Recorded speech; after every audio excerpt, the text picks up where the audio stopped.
Ilmu kimia adalah salah satu ilmu dalam rumpun ilmu pengetahuan alam yang membahas tentang struktur materi, sifat materi, perubahan materi, dan energi yang menyertai perubahan materi.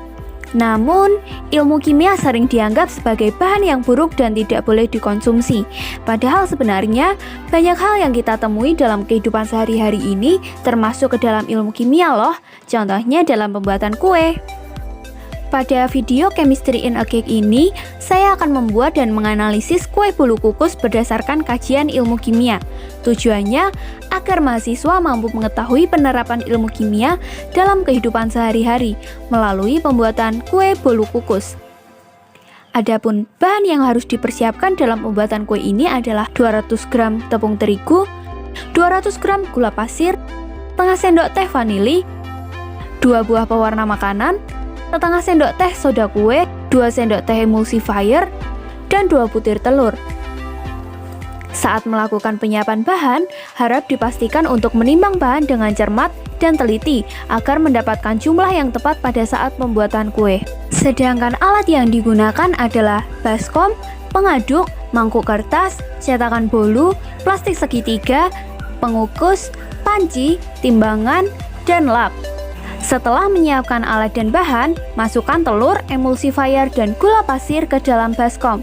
Telur digunakan dalam adonan karena mengandung lestin, di mana telur akan memberikan tekstur empuk, membuat kue mengembang, dan merekatkan adonan kue. Nah, sedangkan gula memiliki fungsi utama untuk memberikan rasa manis pada adonan. Ngomong-ngomong, glukosa yang memiliki rumus C6H12O6 juga termasuk bahan kimia loh, karena glukosa atau C6H12O6 ini mengalami ikatan kovalen antara karbon, hidrogen, dan oksigen yang akan membentuk gula seperti yang kita gunakan saat ini. Dua atom atau lebih akan saling berikatan dan membentuk ikatan kimia. Model ikatan kimia antara lain ikatan atom Lewis, ikatan ionik, ikatan kovalen lengkap, dan ikatan kovalen koordinasi. Ikatan kimia tersebut digunakan untuk menggambarkan bentuk molekul. Contohnya bentuk molekul adalah bentuk molekul trigonal planar, linear, dan lain sebagainya. Bentuk molekul digunakan untuk mengerjakan bagian hibridisasi, yaitu bersatunya orbital untuk membentuk orbital hibrida. Setelah bahan-bahan tadi dimasukkan, selanjutnya dilakukan pengayakan tepung terigu dan baking powder secara merata ke dalam baskom. Lalu, mengaduk kembali adonan sampai mengembang. Tepung terigu terdiri atas partikel tepung yang masih dapat dilihat oleh mata. Partikel tersebut tersusun dari atom dan molekul. Nah, atom tersusun atas partikel bermuatan positif, yaitu proton, neutron yang bermuatan netral, dan dikelilingi oleh elektron yang bermuatan negatif. Dalam ilmu kimia terdapat aturan pembacaan lambang atom, yaitu nomor massa dan nomor atom, untuk memudahkan kita dalam mempelajari atom. Wah, ternyata di dalam partikel tepung yang sangat kecil ini masih terdapat struktur lain yang lebih kompleks ya. Dalam pembuatan kue, soda kue berperan sebagai pengembang adonan. Soda kue memiliki massa molar kira-kira sebesar 84,007 gram per mol. Soda kue akan bereaksi dengan air dalam adonan dan menghasilkan karbon dioksida yang akan mengembangkan tekstur adonan. Munculnya karbon dioksida disebabkan oleh reaksi kimia berikut ini. Masukkan esens vanili setelah adonan mengembang.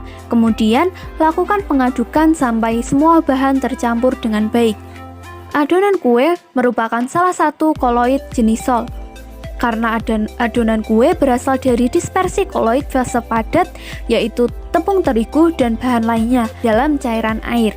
Untuk membuat adonan kue, diperlukan adanya proses pencampuran atau pengadukan. Campuran adalah proses atau kegiatan menyatukan bahan-bahan untuk menjadi suatu campuran yang homogen dalam konsentrasi tertentu. Pengadukan ini bertujuan untuk mendapatkan suatu campuran yang homogen. Selanjutnya, adonan dibagi ke dalam 3 mangkuk yang berbeda untuk memudahkan proses pewarnaan. Teteskan pewarna makanan sebanyak 1-2 tetes pada setiap mangkuk. Aduk adonan sampai tercampur dengan baik. Penambahan zat warna pada produk pangan dilakukan untuk meningkatkan selera dan daya tarik konsumen. Pewarna makanan yang digunakan merupakan pewarna sintesis yang mengandung pemanis alami sorbitol dan pewarna makanan. Setelah memberikan pewarna makanan, masukkan adonan ke dalam plastik segitiga sesuai warna. Kemasan plastik segitiga yang digunakan memiliki kelebihan yaitu kuat dan lebih higienis. Namun, kelemahannya adalah dapat menimbulkan tumpukan sampah karena plastik sukar terurai di lingkungan. Siapkan cetakan dan mangkuk kertas di atas loyang cetakan. Tuang adonan ke dalam cetakan secara bergiliran, kemudian mengulangi langkah yang sama terhadap cetakan lainnya sampai adonan habis. Setelah menuangkan adonan ke dalam cetakan, siapkan kompor dan tempat pengukus yang akan digunakan untuk mengukus bolu. Air ditambahkan ke dalam kukusan sampai batas tertentu. Kemudian, air dimasak hingga mendidih. Setelah air mendidih, masukkan cetakan adonan ke dalam kukusan dan tutup kukusan dengan kukusan yang telah dilapisi kain sebelumnya. Tujuan dari penutupan menggunakan kain adalah untuk menyerap uap dan menyerap air yang dihasilkan selama proses pengukusan. Kukus adonan selama 15 menit sampai adonan mekar dan mengembang secara merata. Pembuatan kue ini dapat dianalisis menggunakan teori stoikiometri. Stoikiometri merupakan kajian tentang hubungan-hubungan kuantitatif dalam reaksi kimia. Stoikiometri membahas tentang aspek kuantitatif rumus dan reaksi kimia. Lavoisier menyatakan hukum kekekalan massa, yaitu bahwa dalam sistem tertutup, massa zat sebelum dan sesudah reaksi adalah sama. Hukum kekekalan massa ini terlihat dalam pembuatan bolu kukus, yaitu massa adonan sebelum dikukus dan massa adonan setelah dikukus adalah sama.